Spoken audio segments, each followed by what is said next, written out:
What's going on, guys? Welcome to today's video.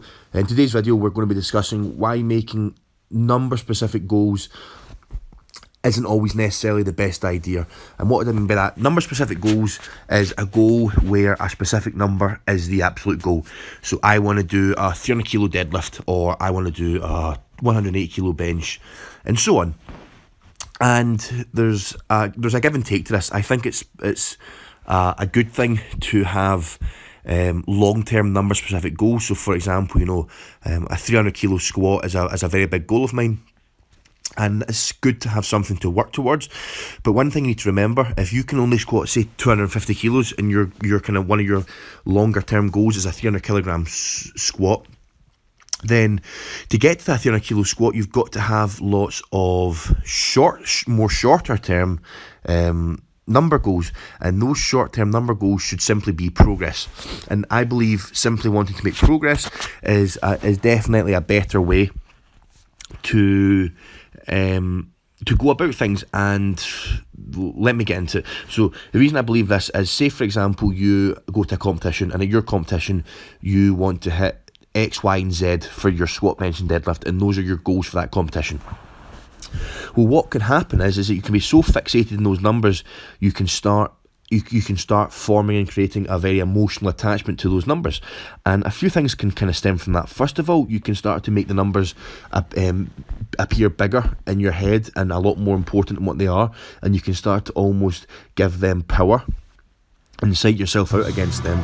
Furthermore, what you could do is, when creating those goals and that emotional attachment on the day, if for example your second attempt doesn't go quite as well as you would have hoped, or hasn't gone quite to plan, then you can still make an irrational and emotional decision to still go for that third attempt of what your perceived goal would be, and miss.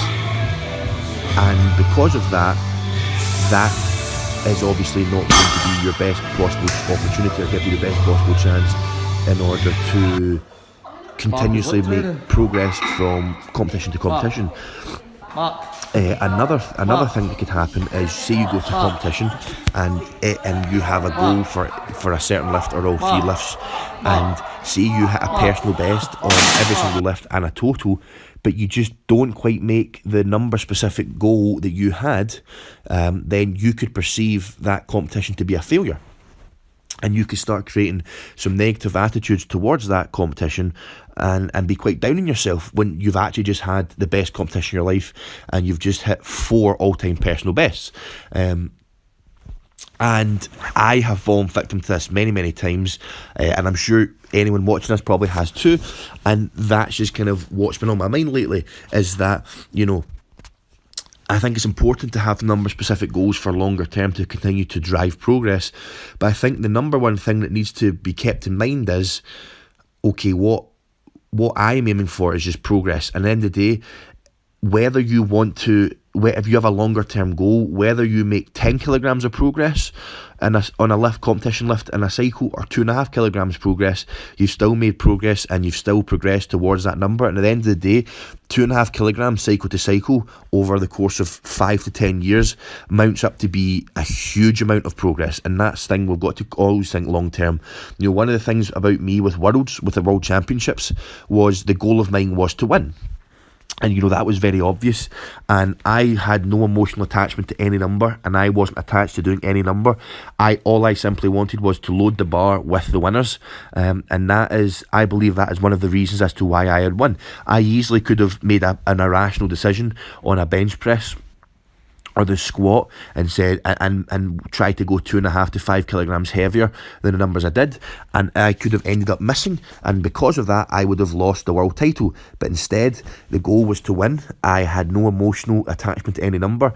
All I simply did was select the numbers on the day that were there that would give me the best possible opportunity to win, and look what happened. I went 9 for 9, and I became IPF World Champion. And that's one of the things about losing attachment to certain numbers. Simply chasing progress and making progress the number one priority is always going to be the biggest driver, and it's also going to allow you to continue to enjoy it, because at the end of the day, if you hit a competition where you hit all-time PBs, that were just underneath your goals, that's still major progress. So thanks for watching, and I'll speak to you next time.